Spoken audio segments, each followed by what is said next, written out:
era um dos sonhos mortais de Hitler. Nova York sendo bombardeada e os arranha-céus desabando nas ruas.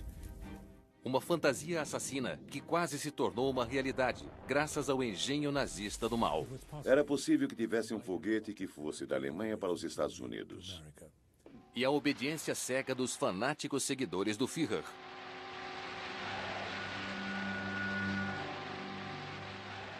Estávamos dispostos a voar em qualquer missão. Enquanto engenheiros alemães corriam contra o tempo para fazer foguetes de longo alcance e bombardeiros, um projeto desesperado de última hora surgiu da mesa de desenho nazista. A noção de ataques suicidas na costa leste dos Estados Unidos existia. O tipo de plano suicida e sinistro que iria aplacar Nova York mais de meio século depois. Pilotos se sacrificando em bombas voadoras para espalhar o terror pelos Estados Unidos. A guerra de Hitler na América. Nos anos que antecederam a eclosão da Segunda Guerra Mundial, Hitler transformou as Forças Armadas da Alemanha. Ele percebeu que uma força aérea de ponta seria a chave para conseguir a dominação global e sua grande visão de um Reich de 1000 anos soberano. Negócios lucrativos de armas no valor de milhões estavam em oferta para empresários astutos e fabricantes de aviões, como Willy Messerschmitt. Messerschmitt forçava as ideias dele. Sempre queria a atenção de Hitler. Ele fazia pressão e forçava as ideias dele. Ele tinha um projeto que deu o nome de avião banana. A ideia era trazer frutas e mercadorias perecíveis de lugares como o sudeste da África, de uma das colônias alemãs. Mas o Führer queria bombas e não bananas. Messerschmitt mudou seu discurso de venda com uma apresentação teatral durante uma visita oficial do Führer à sua fábrica perto de Munique em 1937. Messerschmitt disse: "Dê uma olhada nisto." A porta do hangar se abriu e tinha um modelo de madeira de um avião de 4 motores em tamanho real. Havia rumores de que ele podia viajar através do Atlântico. Um dos membros da comitiva de Hitler murmurou: "Ele pode levar bombas?" Isso chamou a atenção de Hitler e Messerschmitt disse: "Claro, ele pode levar bombas." Funcionou. O avião banana tornou-se o America Bomber. Pelo fato de Hitler não ser um engenheiro aeronáutico ou até mesmo alguém que entendesse de tecnologia, não dava para persuadi-lo com palavras ou estatísticas. Mas você podia demonstrar a ele visualmente. Pode ter isso e vai ficar assim ou assim. Afinal, o melhor método para motivar alguém a comprar algo é com um modelo. O America Bomber era apenas um modelo. Mas a manobra astuta de Messerschmitt convenceu Hitler a dar-lhe o dinheiro para construir um. Messerschmitt fazia o jogo, porque ao dizer sim para as coisas que Hitler queria ouvir, ele podia avançar com seus negócios. Ele ainda tinha preocupações comerciais apesar da guerra. Mas a Alemanha ainda não estava em guerra. Hitler deu tempo ao tempo. E em vez de aviões de guerra, ele enviou garantias vazias de paz através do Atlântico. Und hier erkläre ich feierlichst, dass alle irgendwie verbreiteten Behauptungen über einen beabsichtigten deutschen Angriff oder Eingriff auf oder in amerikanische Gebiete plumper Schwindel oder grobe Unwahrheit sind.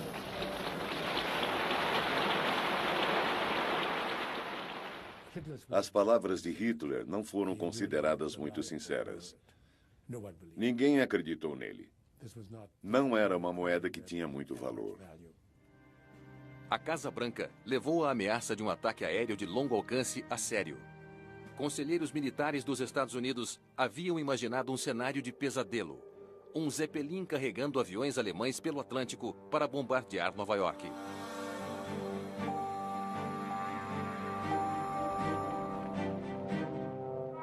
A invasão de Hitler na Polônia, em 1º de setembro de 1939, finalmente trouxe a declaração de guerra da Grã-Bretanha e da França. Matérias-primas para o esforço de guerra aliado foram fornecidas por navios dos Estados Unidos. As chamadas matilhas de submarinos alemães começaram a espreitar o Atlântico para afundar navios cargueiros britânicos. Mas Hitler proibiu expressamente qualquer ataque contra os navios dos Estados Unidos. Ele não queria provocar outro inimigo em potencial, até que ele estivesse pronto para atacar. Hitler conseguiria atacar o poderio dos Estados Unidos, que era usado para apoiar a Inglaterra, se ele pudesse cruzar o Atlântico. E esse era o problema. Guerra significava lucro para os industriais alemães e projetistas como Willy Messerschmitt. Ele ordenou que seus engenheiros desenvolvessem um avião de longo alcance com base no modelo America Bomber, o ME-264. A visão tática, segundo palavras do próprio Messerschmitt, era de formações em asa, com os ME-264 se aproximando dos Estados Unidos pela costa leste, com torpedos para atacar os navios. Realizar tal plano traria grandes lucros, prestígio e favores do todo-poderoso Führer. Mas havia um problema. Ninguém jamais tinha construído um antes. Na época, nenhum avião conseguia voar através do Atlântico e voltar sem levar combustível extra.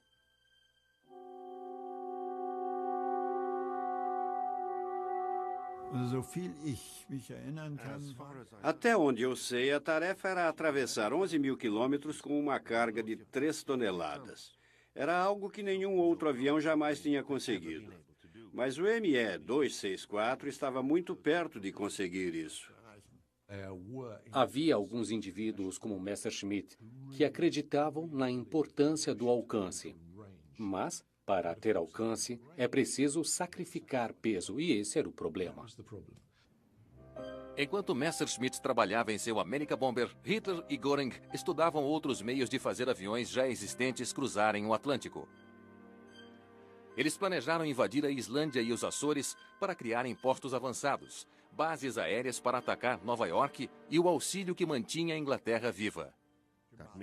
Ou seja, se tiver uma base lá, você pode pousar, abastecer, carregar equipamentos, fazer reparos. Seria como uma base terrestre para aviões, por assim dizer. Hitler tinha um sonho. Ele queria ver caminhos flutuantes pelo Atlântico. Ele disse aos seus oficiais mais graduados que era o que ele queria ver. Os Açores ofereceriam isso a ele. Então, eles olhavam para os Açores, para as Ilhas Canárias especificamente, como base para lançar um ataque de longo alcance através do Atlântico contra os Estados Unidos. Mas a verdadeira guerra ficou no caminho. A conquista da Islândia recebeu o codinome de Ícaros e falhou como o herói mitológico do qual recebeu o nome. Prevendo o perigo, o presidente Roosevelt enviou tropas para lá primeiro. Invasões planejadas de outras ilhas no meio do Atlântico também não deram em nada. Era considerada uma possibilidade que devíamos negar aos alemães. Os Estados Unidos não estavam diretamente envolvidos na guerra na Europa, mas estrategistas e espiões já estavam em ação. Roosevelt foi à procura de apoio para se juntar à guerra contra Hitler, mas o povo estava dividido. Alguns eram até pró-nazistas e orgulhosos disso.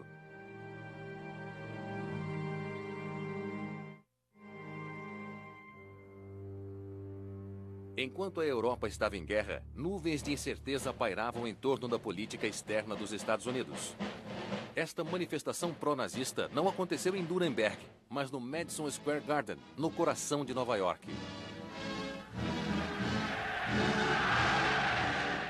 Germano-americanos e outros orgulhosamente faziam a saudação nazista. Embora, ao contrário da Alemanha, houvesse certa resistência aberta.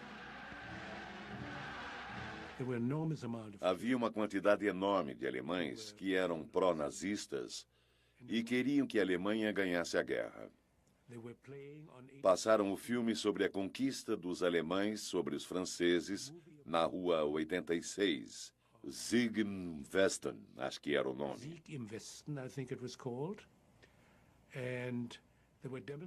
Havia manifestações pró-alemãs, com certeza, em Yorkville, onde se concentrava a população alemã. Havia muitos irlandeses que eram muito anti-ingleses e havia uma parcela muito grande da população que não queria que os Estados Unidos intervissem na guerra. O Deutsche Amerikanische Bund era uma extensão do Partido Nazista nos Estados Unidos. Para o FBI, seus membros eram uma ameaça à segurança nacional. O extremo abuso da liberdade de expressão está acontecendo. Os argumentos para se juntarem à guerra contra Hitler foram reforçados pelos noticiários, mostrando investidas de espiões alemães. Neste caso, agentes nazistas foram registrados em filme manuseando documentos secretos.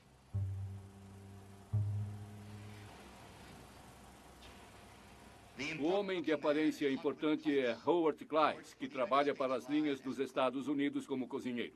Nestas imagens, Kleist trouxe a Sawyer os esquemas do navio a vapor da América, mostrando os planos da instalação de uma arma secreta. Embora os Estados Unidos e a Alemanha não estivessem oficialmente em guerra, os agentes estavam em ação nos dois lados do Atlântico. Espiões nazistas nos Estados Unidos receberam ordens para identificar alvos em potencial para bombardeios aéreos, como fábricas de munições. Na Alemanha, foi dado o aval para a fabricação do avião de longo alcance que atingiria esses alvos, o Messerschmitt 264, ou America Bomber. Ele só existia na prancheta de desenho e como um modelo de madeira. Mesmo assim, foram encomendados 30 para entrega dentro de um ano. E assim como o sonho de Hitler de destruir Nova York ainda era uma fantasia. Hitler havia erroneamente subestimado o poder econômico, militar e a capacidade dos Estados Unidos. Foi um erro grotesco. Acho que isso pode ter alimentado a fantasia dele de construir esses bombardeiros. O governo dos Estados Unidos não sabia do projeto do ME-264, mas sabia muito bem de uma ameaça crescente sob as ondas. Uma ameaça que se tornaria ainda mais mortal se conduzida por aviões de longo alcance voando sobre o Atlântico. Eles sabiam dos submarinos vindo pelo Atlântico e sabiam que a aviação poderia se tornar os olhos para os submarinos. O presidente também destacou o perigo de uma possível blitz nazista de outra direção, muito mais perto de casa. Nesses últimos meses, foi feita a descoberta de campos de aterrissagem na Colômbia, com o alcance fácil ao Canal do Panamá.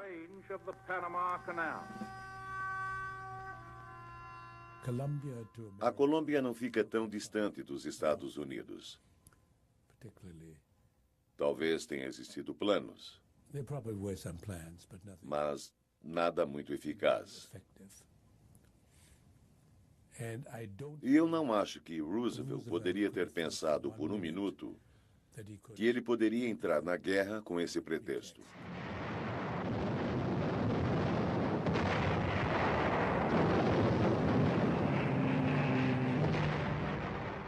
Roosevelt não teve de esperar muito para um pretexto. O devastador ataque surpresa japonês a Pearl Harbor silenciou os isolacionistas. Os Estados Unidos estavam em guerra. Com Pearl Harbor, de um dia para o outro, o país sabia que estava em guerra. Não havia mais dúvidas. Não se esqueça, até aquele momento, havia todos os tipos de movimentos, a favor e contra. Assim que entramos na guerra, as pessoas que eram não intervencionistas já não tinham um argumento. A decisão havia sido tomada. O ataque preventivo japonês foi um grande choque. Outro logo se seguiria, quando Hitler, de repente, também declara guerra aos Estados Unidos. Era surpreendente mesmo para nós. Acho que Hitler pensou, ao ver a máquina de guerra japonesa, que os Estados Unidos estariam tão preocupados com os japoneses que não conseguiriam enviar tantos recursos para a Europa. Não havia muito entusiasmo e depois da Rússia, os Estados Unidos não pareciam mais tão terríveis. As promessas de Hitler de paz e amizade foram anuladas em um discurso virulento no parlamento alemão. Os Estados Unidos e seu presidente ignorante faziam parte de uma vasta conspiração judaica. Wir wissen, welche Kraft hinter Roosevelt steht. Es ist der ewige Jude, der seine Zeit als gekommen erachtet, um das auch an uns zu vollstrecken, was wir in Sowjetrussland alle schaudern, sehen und erleben mussten. Wir haben das jüdische Paradies auf Erden nunmehr kennengelernt. Der Präsident der Vereinigten Staaten mag das vielleicht selbst nicht begreifen. Dann spricht es nur für seine geistige Beschränktheit. Wir aber wissen, dass dies das Ziel seines ganzen Kampfes ist. Auch wenn wir nicht im Bündnis mit Japan stünden, werden wir uns darüber im Klaren, dass es die Absicht der Juden und ihres Franklin Roosevelt ist, einen Staat nach dem anderen allein zu vernichten. Enquanto os líderes políticos e militares de Hitler aplaudiam e levavam seu povo para outra frente de batalha, Goebbels começou uma ofensiva com propaganda. Os Estados Unidos foram descritos como corruptos, governados pela ganância e pelos eternos judeus. Filme de propaganda nazista. Die Börse ist der Tummelplatz seiner Leidenschaft, der Sucht nach Geld und Macht. Hier wird der Fleiß Millionen rechtschaffener Arbeiter in mühelosen Gewinn umgesetzt. Das ist die Welt, für die Sie kämpfen und die Sie auch in Deutschland wieder einführen wollen. Ausgespien aus den Ghettos des Ostens erschienen Sie als Diebe und Hehler in der Metropole der USA.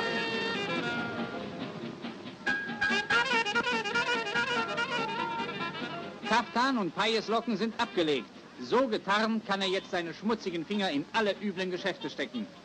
Der eigene Laden ist schnell zusammengegaunert. Os nazistas diziam que os judeus estavam governando os Estados Unidos, administrando os bancos, controlando a política do país. E diziam que Roosevelt era judeu também. Os Estados Unidos reagiram com sua propaganda própria. Noticiários alertaram sobre a ameaça do mal nazista que pairava sobre o mundo.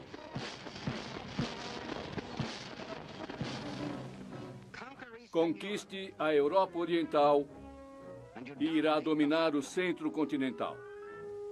Se conquistar o centro continental, irá dominar a Eurásia. Se conquistar a Eurásia, irá dominar o mundo. Mas Washington temia que nunca iria convencer um segmento da população a se opor a Hitler. A etnia alemã nos Estados Unidos foi considerada uma ameaça. Cerca de 3.000 foram detidos em campos instalados no Texas e na Flórida.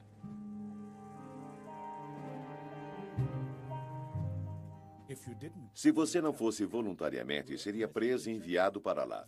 Não era um campo de concentração, era um campo de detenção para te tirar da população e para te supervisionar e para ter certeza de que você não se envolveria na desestabilização do país. Você era um inimigo estrangeiro, estava sob a Convenção de Genebra. Cidadãos japoneses também foram detidos. Como os alemães, eles passaram a Segunda Guerra Mundial presos. A liberdade foi negada, mas alguns confortos domésticos ainda eram permitidos atrás da cerca. O governo estava convencido de que todos os inimigos ocultos em potencial entre os leais cidadãos haviam sido contidos. Isso tirou um elemento de desestabilização da população. Não havia mais pessoas torcendo pelo Hitler na Rua 86, em Nova York. Isso certamente contribuiu para a paz e o bem-estar do país. Agora que a Alemanha estava oficialmente em guerra com os Estados Unidos, o chefe da aeronáutica, Hermann Göring, queria o Me-264, o America Bomber de longo alcance, em ação. Mas tal avião nunca havia sido construído antes, e os engenheiros de Messerschmitt se esforçaram para entregar um único avião. Haviam prometido 30 a Hitler dentro de um ano. O obstáculo do projeto era carregar uma carga militar eficaz num percurso tão longo, numa distância que consumiria muito combustível e seria necessário levar 6, 7, 8 homens. O outro problema era a demanda contínua na guerra, nas frentes de batalha. Eles não queriam aviões de longo alcance para bombardear os Estados Unidos. Eles queriam eram aviões táticos, Junkers 88 e Heinkel 111, para fazer o serviço nas frentes de batalha, nos Balcãs e na Rússia. Um lucrativo contrato estava em jogo. Apesar da falta de recursos e da tirania da distância, Willy Messerschmitt manteve seu negócio vivo com outra proposta, baseada em uma ideia não testada: reabastecer America Bombers com outros aviões em pleno voo. Mas o 264 e seus aviões-tanque permaneceram nas pranchetas de desenho nazistas. Em contrapartida, as fábricas dos Estados Unidos começaram a produzir aviões formidáveis em grandes números. Os aliados não precisavam de projetos elaborados ou de aviões-tanque fantásticos para cruzar o Atlântico. Despachados para a Inglaterra, os aviões convencionais podiam atacar cidades alemãs à vontade. Hitler precisava desesperadamente de um novo meio para afundar a indústria de armas dos Estados Unidos. Haviam prometido a Hitler um bombardeiro de longo alcance, grande o bastante para cruzar o Atlântico. Mas os engenheiros aeronáuticos alemães não conseguiam. Outras medidas desesperadas eram necessárias para atacar os Estados Unidos. Em junho de 1942, um submarino levou um grupo de agentes nazistas da França pelo Atlântico para Long Island, Nova York.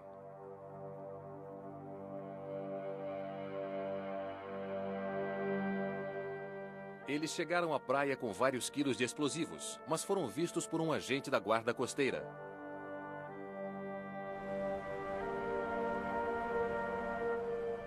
Eles o ameaçaram e depois lhe deram $260 na esperança de que o dinheiro pudesse comprar seu silêncio.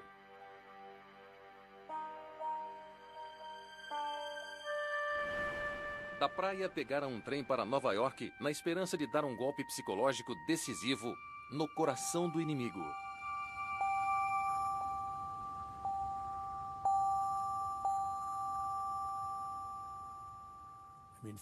Quatro pessoas com quantidade mínima de dinamite, com limitação de acesso a alvos que valessem a pena, não iriam fazer muita diferença.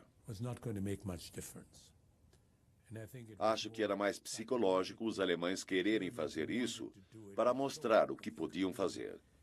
Não teria sido de forma alguma uma maneira eficaz de diminuir o esforço de guerra. O suborno não funcionou. O agente da guarda costeira que os viu alertou o FBI. Os agentes alemães evitaram uma grande caçada, escondendo-se em um hotel de luxo. Mas uma mudança súbita de ideia de seu líder teria consequências fatais.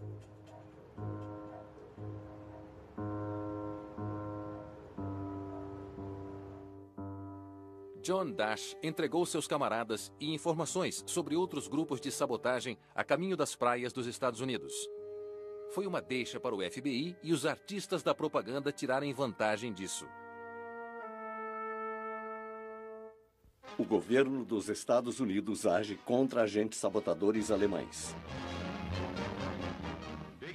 Caixas são encontradas pelo FBI ao cavar atrás de material para sabotagem trazido por submarinos alemães para a costa da Flórida. 4 sabotadores vieram para esta praia, enquanto outros 4 chegaram secretamente em Long Island. As caixas contêm materiais investigados pelo FBI, TNT para explosões de sabotagem.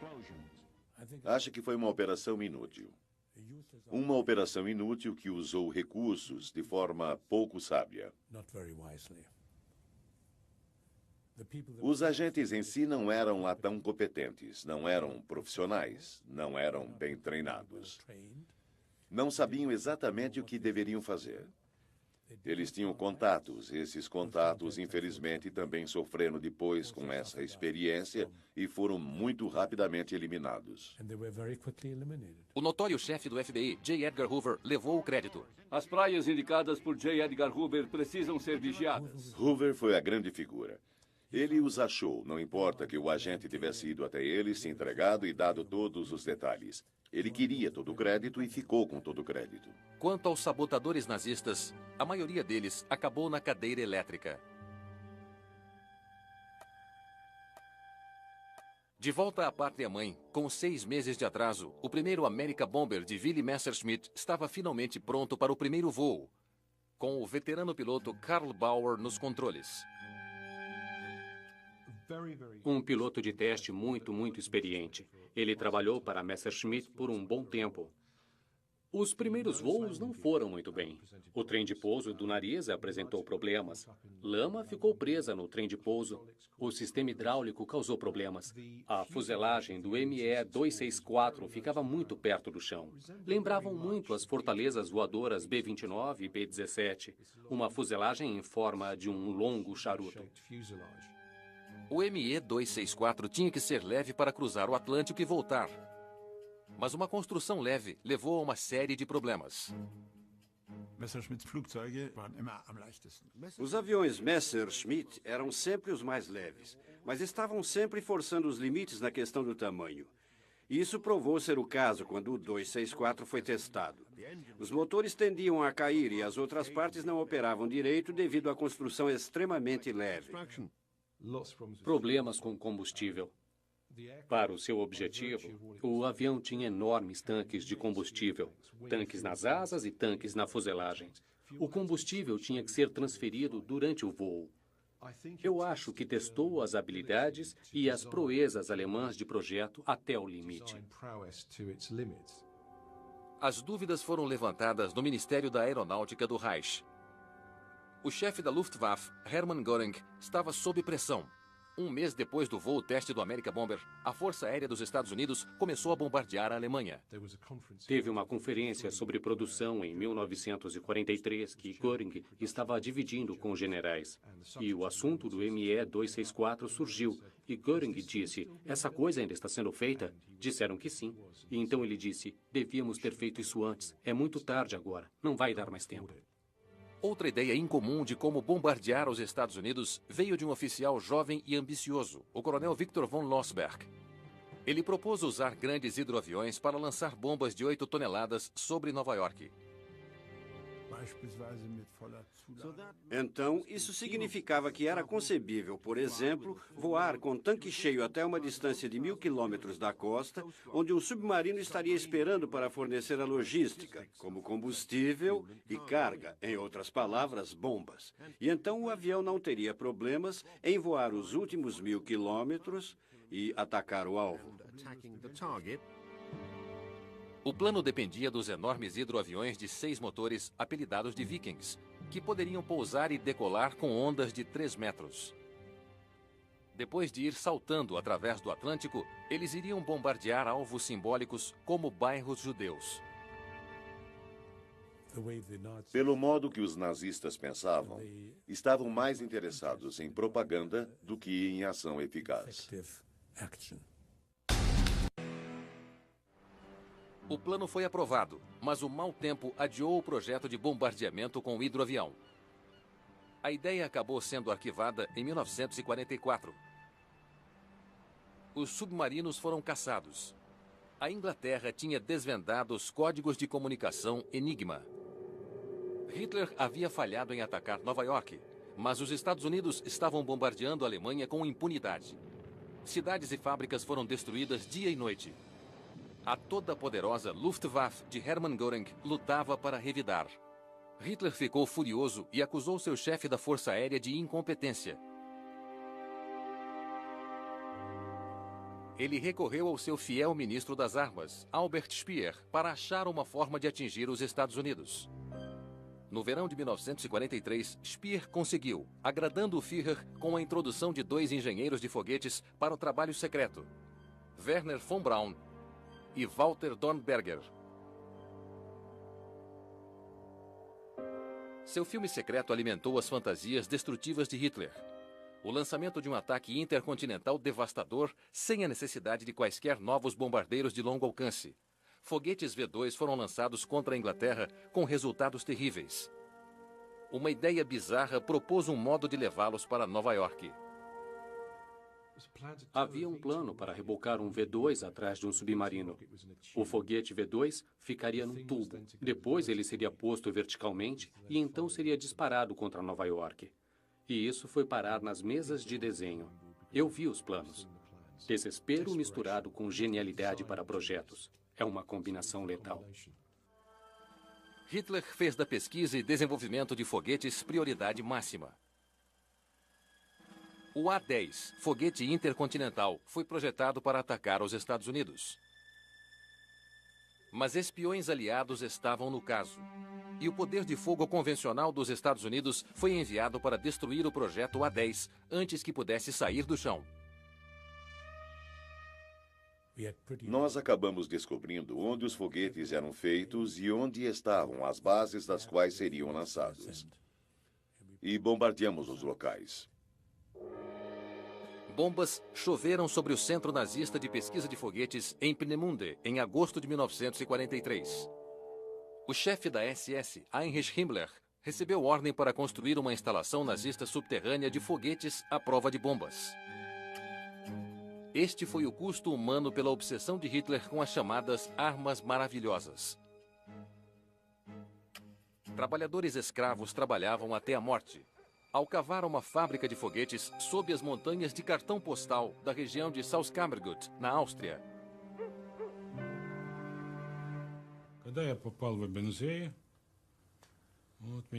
Quando chegamos a Ebensee para trabalhar na pedreira, havia 1000 de nós. Depois de 2 meses, apenas 500 de nós sobraram.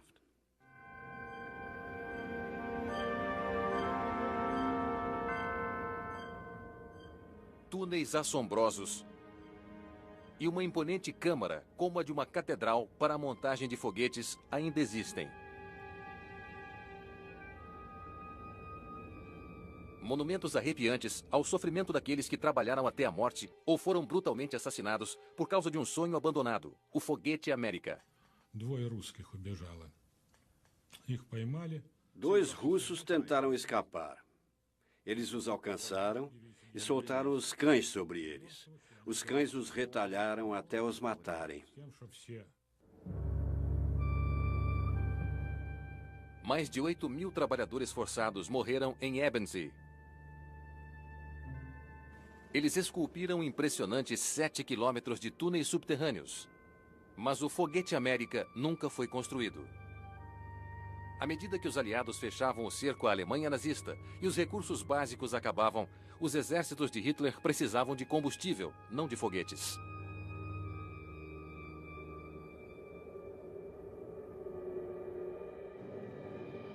As refinarias convencionais acima do solo haviam sido destruídas. As fábricas subterrâneas seriam necessárias para produzir combustível sintético. Os bombardeios precisos aliados deixaram a máquina de guerra alemã de joelhos. Chovia bombas na Alemanha. O bombardeio estratégico aliado estava destruindo a infraestrutura de transporte. Bombardearam as fábricas. Era difícil transportar matéria-prima e a demanda era de frente de batalha. O ministro das Armas, Albert Speer, advertiu Hitler que o Reich tinha perdido cerca de 90% de sua produção de combustível. O confidente leal do Führer também se atreveu a sugerir o impensável, que a derrota era apenas uma questão de meses. Sem combustível, a Luftwaffe ficou no chão. Aeródromos alemães foram atacados e bombardeados à vontade. Junto com milhares de outros aviões, os aliados, sem querer, destruíram um grande avião escondido em um hangar secreto. O America Bomber de Messerschmitt. O primeiro protótipo do America Bomber foi destruído em um hangar em julho de 1944. Restos de 2 outros protótipos que estavam na montagem foram destruídos também. Fim de jogo. Senhor. A máquina de guerra alemã havia quebrado. O Reich estava ameaçado em todas as frentes. Ainda assim, Hitler agarrou-se a seu sonho de aniquilar os Estados Unidos e seus aliados.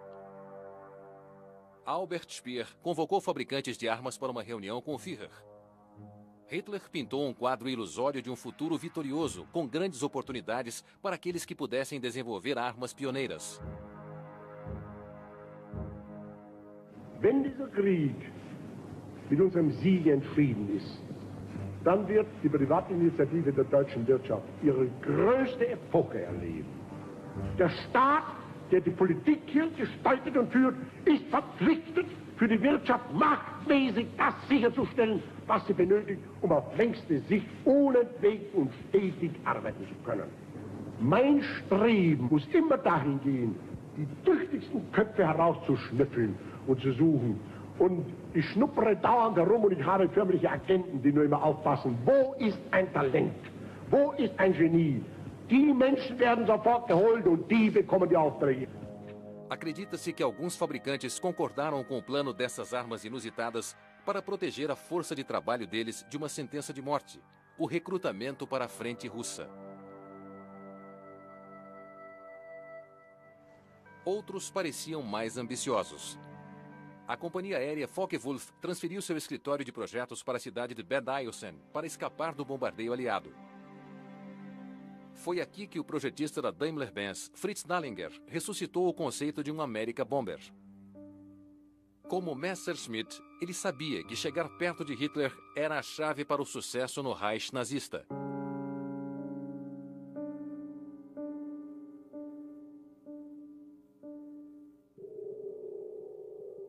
Trabalhando com o aclamado engenheiro-chefe da Focke-Wulf e piloto, Kurt Tank, ele iria transformar um lendário avião de passageiros. Desenhado por Tank em 1936, o Condor foi o único avião que tinha atravessado o Atlântico sem parar.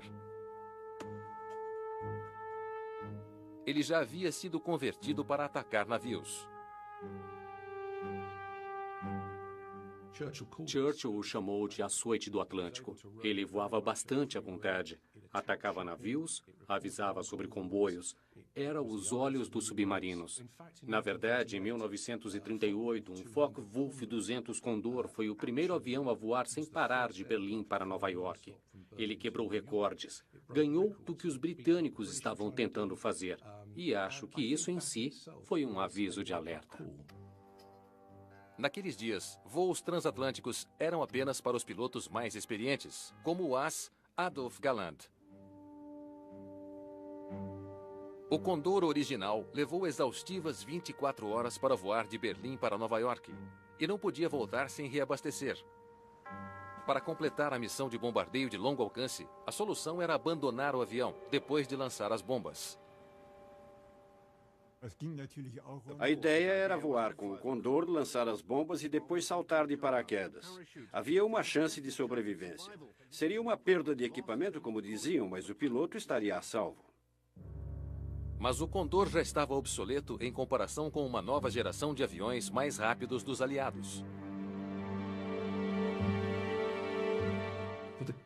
Os ases que pilotariam esse avião seriam habilidosos, seriam homens treinados, com uma passagem só de ida contra esquadrões de Mustangs P-51 ou Spitfires, ou o que quer que fosse. Eles teriam sido alvos fáceis.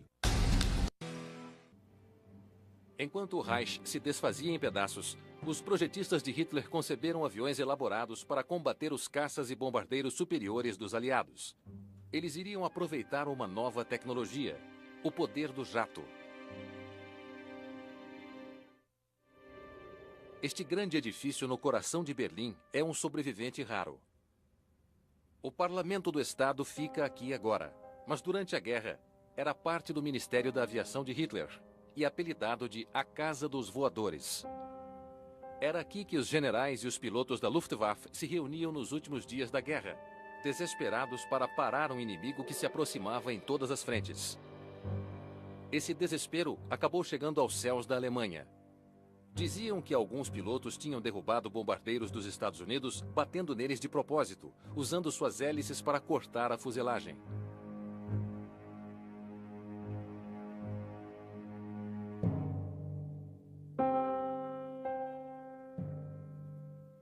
A noção de alto sacrifício pela pátria-mãe estaria no coração da extensão do sinistro projeto America Bomber.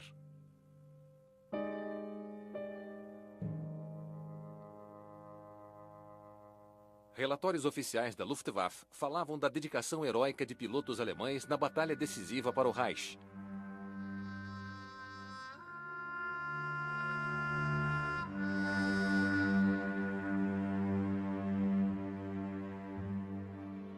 O ambicioso projetista da Daimler-Benz, Fritz Nallinger, não estava pronto para se sacrificar. Mas seu projeto do America Bomber mostrou que ele estava mais do que disposto a sacrificar outros. Em janeiro de 1945, ele apresentou seus desenhos para os chefes da Luftwaffe. O antigo prédio do Ministério da Aeronáutica do Reich está de pé até hoje. Foi aqui que Naliger apresentou sua solução de transporte como uma forma de atravessar o Atlântico e lançar um ataque contra os Estados Unidos.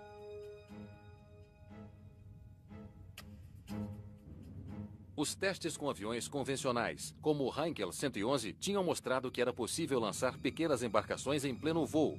Neste caso, uma bomba voadora V1 sem piloto.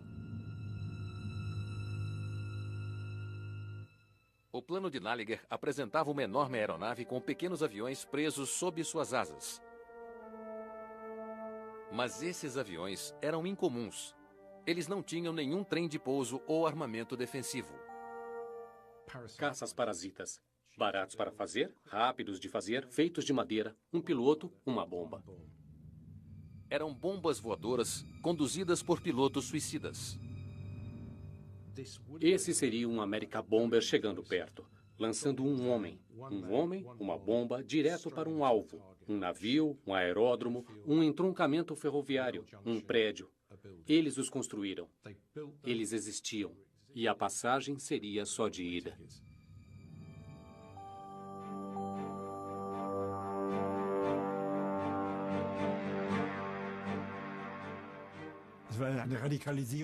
Era um modo radical de pensamento. Era muito inumano. Tenho que dizer que é algo que não deve ser feito. O projeto recebeu aprovação em janeiro de 1945, mas nunca saiu do papel. O Reich de Hitler duraria apenas mais 4 meses. Eu acho que Hitler teve todos os tipos de sonhos de glória e sonhos de ódio. E penso que ele imaginava Nova York sendo bombardeada, incendiada e destruída, com os arranha-céus desabando nas ruas. Ele era um sonhador de habilidade considerável.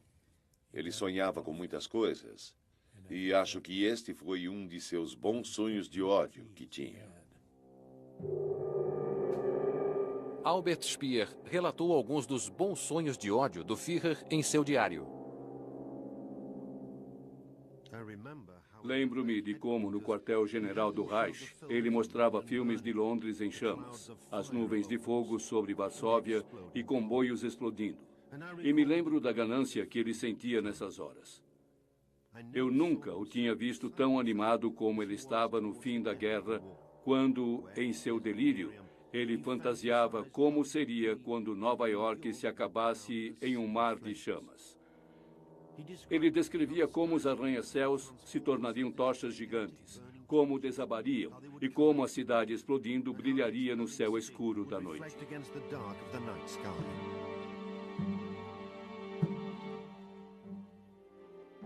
Pilotos suicidas foram recrutados, mas nunca saíram da Alemanha.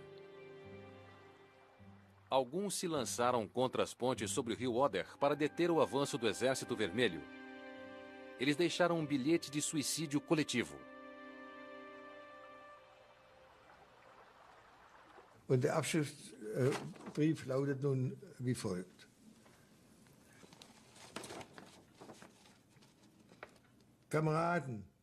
Camaradas, às 7h48 da noite de hoje, nós cumpriremos nosso destino.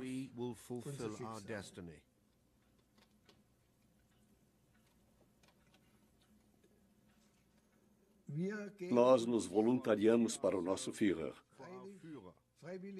para a nossa pátria, para a Alemanha. Heil para vocês, camaradas. E todos a assinaram. Eles se sacrificaram por nada. Os russos que avançavam reconstruíram as pontes em um dia.